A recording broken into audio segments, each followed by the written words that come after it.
કચ્છમાં શંકાસ્પદ તાવના રોગચાળાથી હાહાકાર મચી ગયો છે। લખપત અબડાસામાં આઇસોલેશન વોર્ડ ઊભા કરવામાં આવ્યા છે। માતાના મઢમાં 30 પથારીની વ્યવસ્થા કરવામાં આવી। નલિયામાં ગ્રામ પંચાયતના કમ્પાઉન્ડમાં 25 પથારીની વ્યવસ્થા કરવામાં આવી છે। આજે આરોગ્ય સચિવ અસરગ્રસ્ત વિસ્તારની મુલાકાત લેશે। અત્યાર સુધીમાં આ ભેદી બીમારીથી 16 લોકોના મોત નિપજ્યા છે।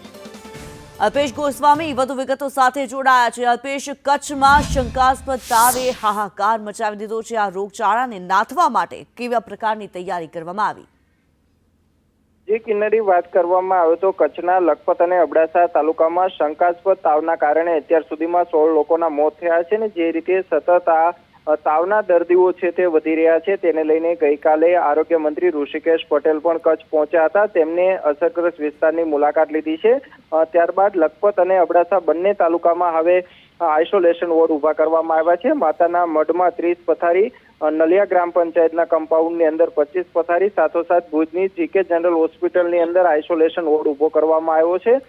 જે દર્દીઓ છે તેમને તાત્કાલિક હોસ્પિટલમાં દાખલ થઈ શકે અને ઝડપથી તેમને સારવાર મળી શકે તે પ્રકારની વ્યવસ્થા છે તે રાજ્ય સરકાર દ્વારા કરવામાં આવી છે। ને જે રીતે આ કેસો વધી રહ્યા છે તેને લઈને આરોગ્ય સચિવ છે તે પણ આજે અસરગ્રસ્ત વિસ્તારની મુલાકાત લેશે અને રોગચાળાની લઈને સ્થિતિને લઈને સમીક્ષા કરશે। જી ધન્યવાદ અલ્પેશ આ માહિતી માટે।